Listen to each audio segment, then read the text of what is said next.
Hey, everybody, welcome to Real Talk.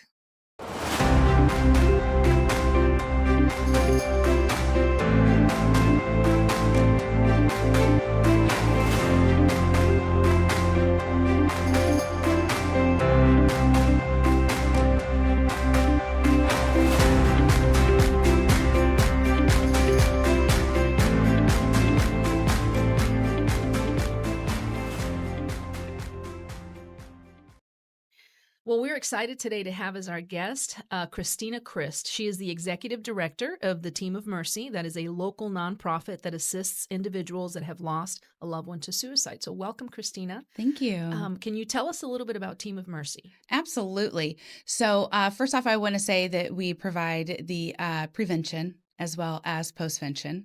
And all of our postvention services are actually prevention services to stop suicide within those families. Okay.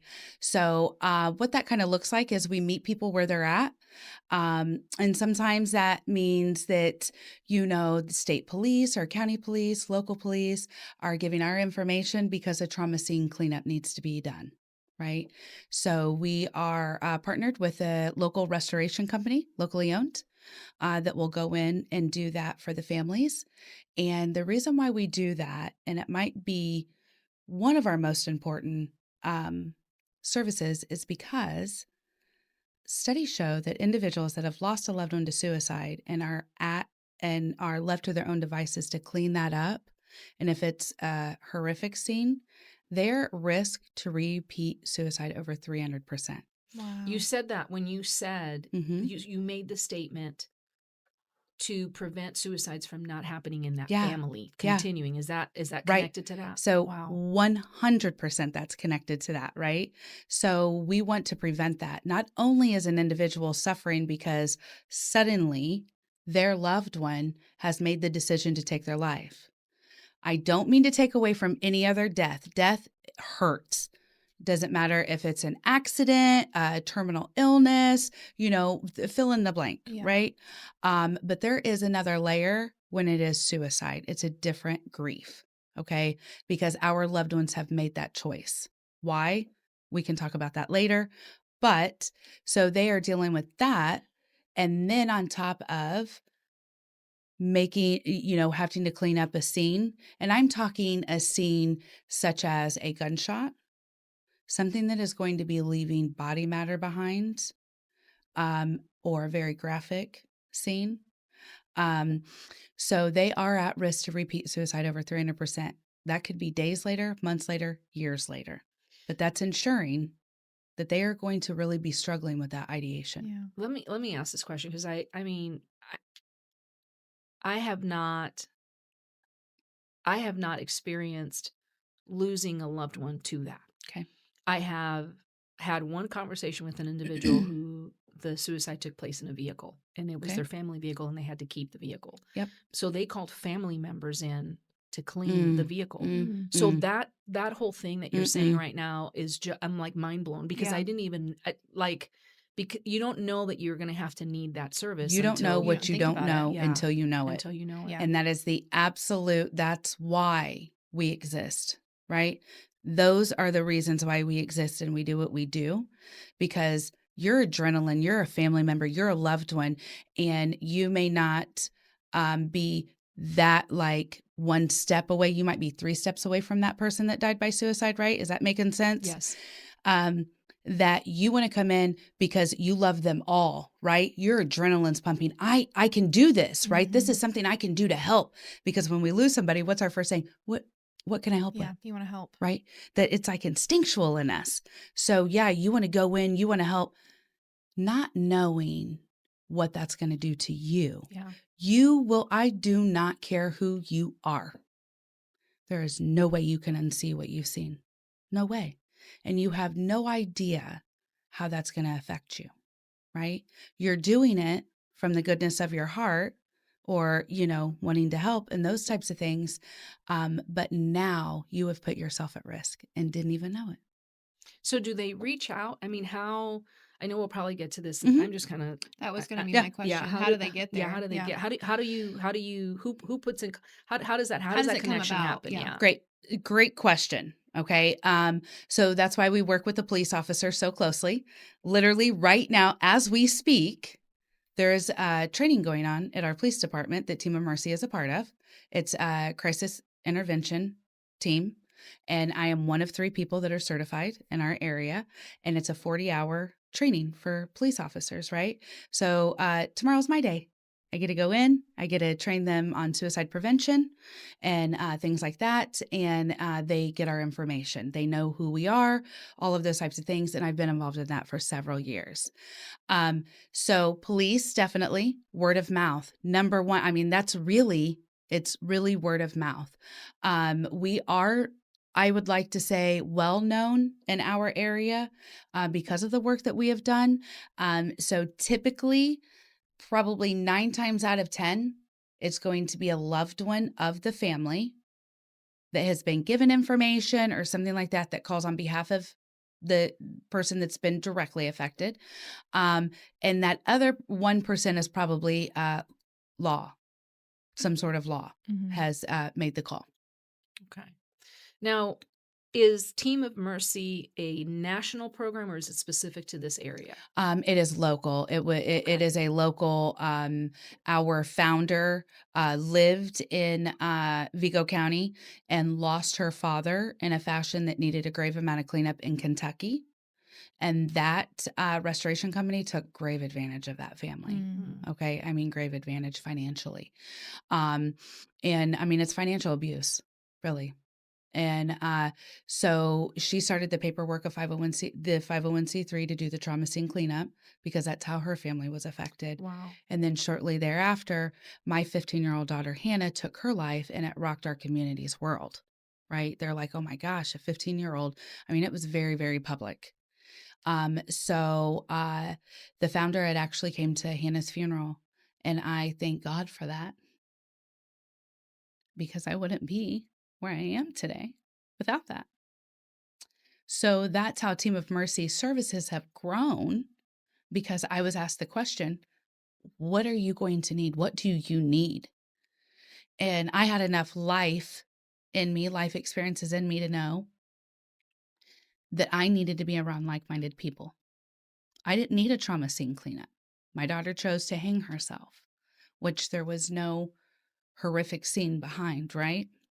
But I knew that I needed, if I was going to heal and get on the right track, I need to be around people that knew what I was thinking, what I was feeling, all of those things.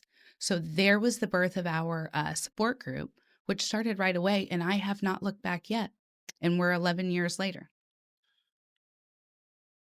I'm sorry for your loss. Thank you. I'm sorry.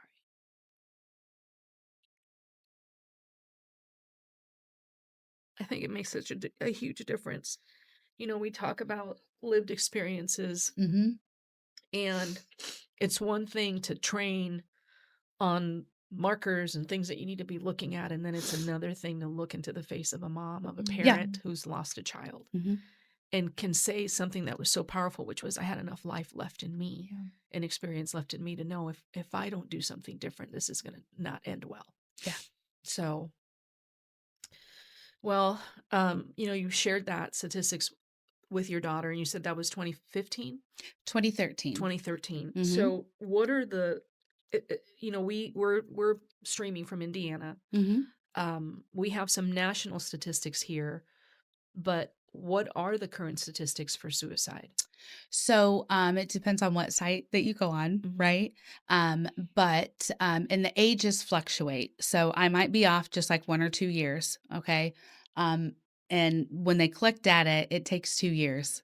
So these numbers are from, you know, like 2 years ago, right? So suicide is still the second leading cause of death in the state of Indiana, in between around the ages of 14 to about 34 to 36. Okay. And sometimes some studies show that it can be, I think, the 5th leading cause of death as well in our older population. So like the geriatric, what they consider Absolutely. the geriatric population. Yes. Yeah.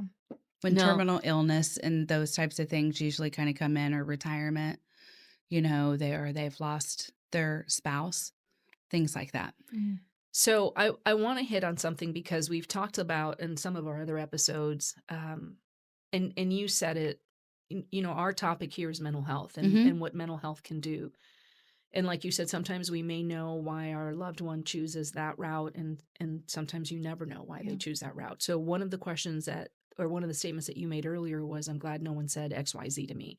So one of the questions that we have is, how do you walk beside someone who's going through the grief of losing or even almost losing a loved one to suicide? So you have your completed suicide attempt, and then you have your attempt. Right. Where it doesn't have. So if you could speak to, because to me, and I think Pastor Brittany falls in the same category, I'm a youth leader at my church. So youth are at the core of what I do. And when I heard the statistic initially of 14, that was a leading cause for 14-year-olds, I'm looking at my babies and I have 30 kids, and I'm looking at it and I'm like, how many of you? Do you want to know another scary one? Yeah. 1 out of 5. 1 out of 5 of your kiddos seriously contemplate suicide.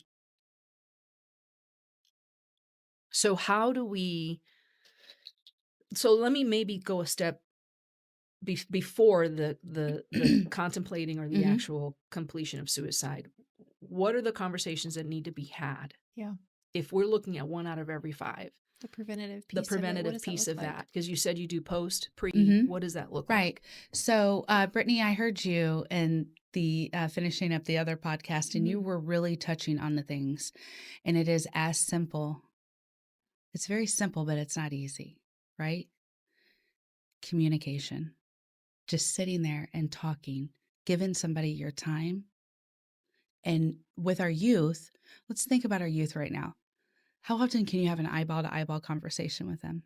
How uncomfortable is it for them to look you in your eyes, right? Yeah. They're being brought up in a generation of technology. Okay. So teaching. When I say teaching, I mean carrying ourselves in a way that they can learn from our actions, not what we say, right? Our actions show that we are looking them in the eyeballs. Our actions show that we are taking our time out, putting down the phones, putting down all of that other stuff, right? And just being just like we are right now, having this open, honest conversation. We need to be able to talk to our youth just like you and I are talking right now. They are not dumb. And sometimes I feel like, oh, they're a kid. We can't say this. We can't do this. If we do, they're going to think of it, fill in the blank. And it's like, they've already thought of it. It's already there, right? Our world has showed them so much at such a young age that if we can't learn to have open, honest conversations with our youth, that number will continue to go down. Because that number in 2013 was not 14. It was 15 to 16. So look at where we're at now, and the number's creeping down. And, when you talk about the world of technology, I was doing, when we did one of our episodes and we talked about suicide, I was like thinking about that. I graduated in 87, and I don't remember a suicide in my school. I'm from Florida, and our schools were in the thousands. Like some of these smaller counties, you have like 1,000. I think there was over 2,000 kids. There was over 800 kids in my graduating class. I don't think we lost a single one of them to suicide. If we did, I don't have any idea because they didn't talk about it. Because There you are. I'm like racking my brain. And I'm like, man, did I know of anybody that even struggled with that? So I think for some of our older, like myself, I have, my children, and then I have grandchildren, and I may live to the point where I see great grandchildren. So because it wasn't something that we came up with, we don't really know how to cross the threshold of conversation to go up to someone and say, how are you feeling? That culture is so different. Yeah, it is different. And even for me, I'm sorry. No, I'm gonna make you feel old for a minute. Maybe I graduated in 2010. But She even did. then, You did. I did. No, but even then, I mean, like thinking back, it wasn't as prevalent a conversation as it is now. And I think that it is due to TikTok and Facebook and Instagram, and people are so open with their lives. Don't and forget the video games. And the video games, that's just perpetuating violence, in my Yes. personal opinion. I think that you can come back alive real quick. yeah. It Like you can just desensitizes buy a that. life Yes. or, Yeah. whatever. There's and it's there's like a lack of regard for human life Mm-hmm. to me. That just, Wow. it's so sad. So we're having the conversation. Mm-hmm. Here's a question that we had on here. What would you say to someone who said they missed the signs? So I'm that person. Okay. Let's back up to something that you had said. I can't really verbatim recall what it was, but the percentile is 80% of individuals that die by suicide. Social media, note left, maybe have been talking to a therapist and talked about suicide. Like it wasn't, I don't, it's always a shock when somebody dies from suicide, right? But it wasn't just like a total shock where you had no idea. So there's 80% that die by suicide that have attempts and, past attempts and all those things. Then there's 20%, and that's where I lie. There's 20% of individuals that die by suicide that there weren't those major like poster signs, like if somebody's depressed or all alone and, giving away prized possessions, like all of those things, right?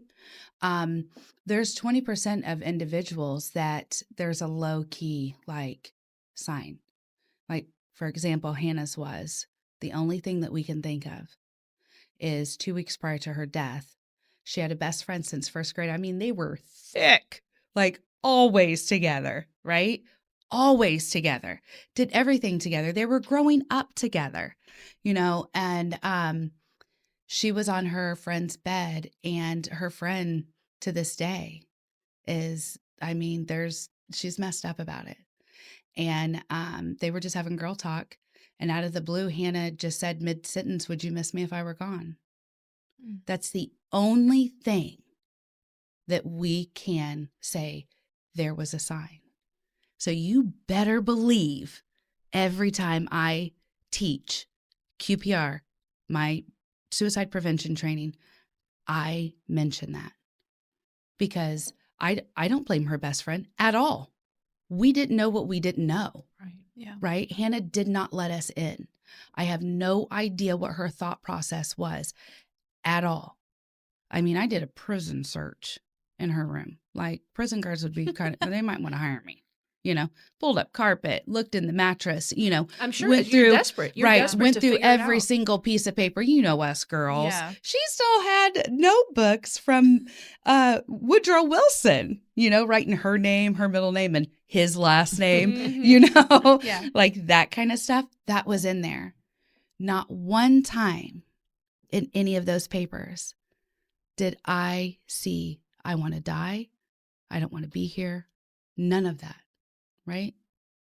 So she was of that 20%. So we have things set for the 80%, right?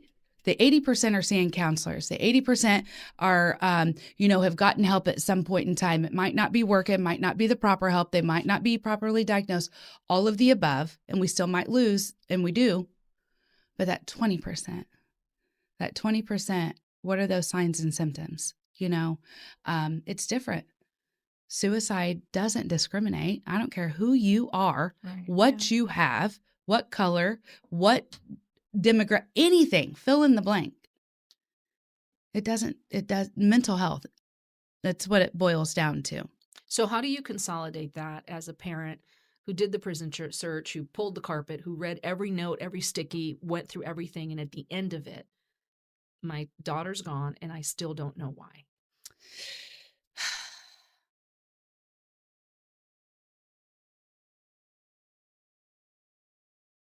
A few months after her death and doing all that, what made it well with my soul. Your mind is kind to you, and I believe that things are revealed to you in due time. Yes. Yeah. Yeah. Right? And after some thought and starting on my healing journey by helping other people, whatever it was for me. And I say what makes it well with my soul because I'm not okay that Hannah's gone, right?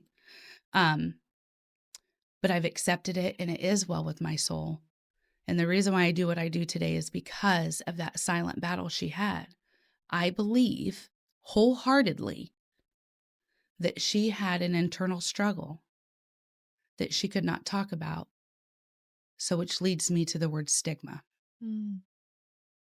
So that's why I work so hard in talking about, teaching people how to talk. It's okay not to be okay. We're not supposed to be okay all the time. Yeah. Right? All of those things, because everything points to that, right? She wasn't bullied.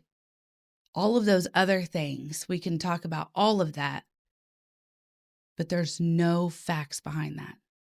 The only thing that makes sense and the only thing that made it well within my soul was to know that she fought a silent battle, which completely breaks me in two. That she hurt that bad at the age of 15 to think that death was her only option, right? Fast forward to now, knowing what I know about mental health is that she very well could have had the onset of a grave mental health illness. But we don't know that for sure. Yeah. But maybe, right? So all of that together, brings me still back to the word of stigma. She didn't let anybody know. Was that something that you talked about? Did you talk about not just even suicide, but just emotions or just mental health in general? Like, was it a topic of conversation within the walls of your home? Beforehand or after? Before. No, not at all. So that is why, just even that little, would you miss me if I were gone type thing. Absolutely not. Not that I was that person that was just like, oh, get away from me if you have a mental health illness, like people do. Yeah. They act like that it's going to jump off of me and stick to you. They do. Yeah, they do. No, we didn't have those conversations. But I can tell you so many things about Hannah's death that changed me. And one of the greatest changes is my parenting, which, let's take that a step further, me just simply being a human, how I view life, the love for life, that I have today. It's not that I didn't, but I didn't understand as I understand today, So my youngest daughter, she is 16 right now, and she wishes I would shut up sometimes. She's like, she's even said it. Mom, I would rather you just like take something away from me or spank me than to kill me with the speech. Just stop talking. Yeah. Like, stop making eye contact. Right. Like, I don't want to talk about this anymore, Yeah. So we do talk about those types of things. What now. do you feel like, to parents or people who are watching this who just don't know how to start those conversations? What are some words of encouragement that you would give them to kind of open the door for those conversations? Great question. Because we get scared, right? Yeah. Why do we get scared? Why is fear even there? It's because we don't know, right? And as parents, we think, it's our job to protect. And then if something like this happens, it's our fault that this happened. Right? Or if they stray away, it's our fault that they strayed away because we weren't good enough, Right. fill in that. Mm-hmm. So just saying that all parents feel that way, just so everybody can hear that. Sometimes it's like, I need permission from somebody to do so, even though I know something's right. Sometimes I still need that permission, like, oh yeah. So hear that first and foremost. We all struggle as parents with that.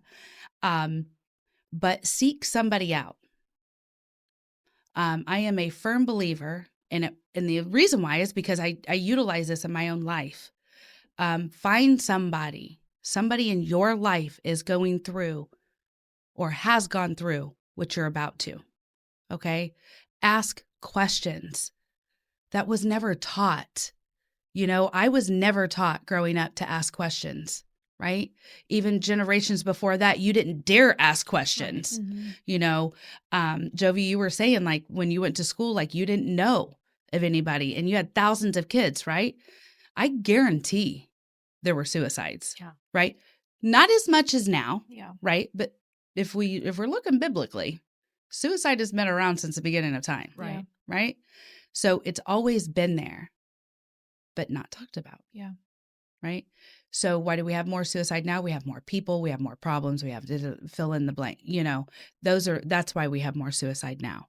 But as far as the parents or caregiver, anybody that's with children, or it doesn't even just have to be children, just other humans. Right. Yeah. Right. How do you start that conversation? Talk to somebody else about it, get comfortable or get uncomfortable. I like to say get uncomfortable. Yeah. Just say it. I use this all the time. I may not know and I may offend you, or, the more real you are with a person, authentic, the more that wall's going to come down. Being like, man, I'm really nervous right now. I'm really nervous, but I've noticed that you have been doing this and I'm scared. So I want to ask you some questions and it might come out wrong, but I love you. I care for you. I value you. Are you thinking about taking your life? Are you struggling? Those types of things. Yeah. I like to say, let's get away from pussyfooting. Yeah. Beating around the bush. We can't do it. We can't do that. Studies show, and these are real, I've worked in it. Studies show the more bold and blunt you can be, the more lives. You're saving time. Are you struggling enough that, you're thinking about taking your life? And if you can tell somebody that you're scared to ask that question because you're scared of what the answer is, but if you can also say, I am scared and I'm nervous, but that comes from a caring place, even if the answer is yes, I'm going to be right here. Yeah. If it has to look like that, the more you get comfortable. I mean, I've asked that question. I've introduced those types of topics and conversations. I still get nervous. Because what happens if that person that I'm talking to eventually does end up taking their life? Could I have done some, Yeah. all of that stuff comes in. But the facts are suicide is going to be here. Yeah. We are not going to be able to erase it. Yeah. But it doesn't have to be the second leading cause of death. Yeah. Yeah. That's what it doesn't. It's the most preventable death there is. So, what sort of resources are out there for people who have lost a loved one to suicide, people who are contemplating suicide and watching this? Where do you point them when they come to you with those questions? So, two totally different things there, because individuals that have lost a loved one to suicide versus an individual that is contemplating suicide, we kind of don't want to mix the two. Yeah. Because you have no idea who you're dealing with the person, what stage they're at with the person that has Absolutely. lost a loved one. So the person that has lost a loved one, please send them our way. We have grief support groups. We have one in Sullivan County. We have one in Vigo County, right? And we have counseling services. That's why we do the wonderful color event that everybody loves in May, and the smaller scale fundraisers that we do to raise that money to be able to pay for individuals' mental health services, right? And then we were talking about the wellness program, the physical health part of it. How about your gut health? All of those types of things play. There are so many studies directly linking your gut to your mind. Yes. Yeah. Yes. Like, it's amazing. I'm Yeah. on that journey myself right now.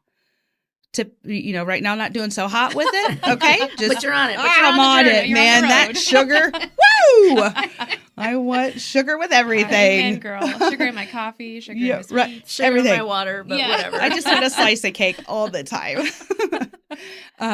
But as far as resources, there are counseling. We have agencies here, mental health agencies. We have churches. Really, it is what works for me may not work for you, Brittany. Right? So taking that time to sit down with them, ask them what they have already done. Key question. Have you been in this situation before? Okay. If the answer is yes, okay. What didn't work the last time that why we're sitting here? Again. Okay. Because I'm going to tell you, they're already in distress. And if you bring up a resource that they've already been to and it was a horrific, you've just taken them from 9 to 20. Yeah. Right. And you're showing them that you truly care, that you're invested in their next steps. Right. And most of the time, I'm a glorified resource finder. So if you get stuck, call me. I don't always have the answers, but I'll tell you, I'll help. Yeah. I'll try, and reach out to local places like that. That goes back to that ask questions. If you don't know, what's the harm of calling Hamilton Center and saying, I don't know. Can you direct me? I have this. Yeah. Calling Harsha, calling Union Hospital, Regional Hospital, any of those. If you don't know a direct service, make a phone call. Yeah. Take that action. You might not find it there, but you just might. Yeah. Same thing for the individual that's struggling with suicidal ideations. That's a little bit different because just because someone's having thoughts of suicide does not mean that they're suicidal. Mm-hmm. Right. Okay. That is a big misconception. Okay. Because sometimes when people don't want to admit it because they're afraid they're going to get locked up, right? That's what you hear. I don't want to be locked up. That's part of the stigma. Right. Yeah. So they're afraid to even tell you what some of their thoughts are. If we're all honest, sitting at this table right now, there's been times in our life that we've had the thoughts of, I don't want to wake up, or I wish I weren't born, or I wish I weren't here, something, because those feelings have been so overwhelming and things like that. That doesn't mean that we were suicidal.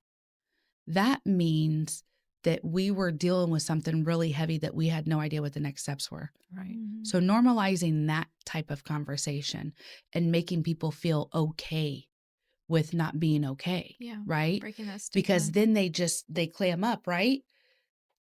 Then the problem escalates when it didn't have to get all the way up here, when it could have just been settled with a simple conversation that might not have been easy, but simple. But needed. Yeah. Exactly. Yeah. And, taken to the proper channels of, professional help. Yeah. Does that help? Did that Yeah. answer Oh that? my gosh. Sometimes really I go did. off into left No, field, that was ladies. so good. And Thank you. 'Cause Like, I know- we're going to continue the conversation. Yeah. Yeah. After. Christina, thank you so much. Mhm. Thank you so much. I have a feeling we're going to see you again. Yes. Yay. Because there's Thank such you. a depth to this Mhm. that I think if people are still feeling stigmatized by confessing, our Mhm. hope is that this podcast will allow them to have the conversation Yeah. Mhm. that they've been wanting to have, Yeah. that have not found a place to have it. Right. So if you're open, we'll get you Yeah. back in here and we'll continue. Yeah. In any conversation, I want to leave with this: less is more. We think when we're having a conversation, we have to have these profound words with somebody, and we do not. Yeah. I don't want you to talk to me like you're a clinician. I don't want you to have these profound, I want you to be a human with me, Yeah. Less is more. Less is more. Thank you so much. Gosh. Thank you. Thank you.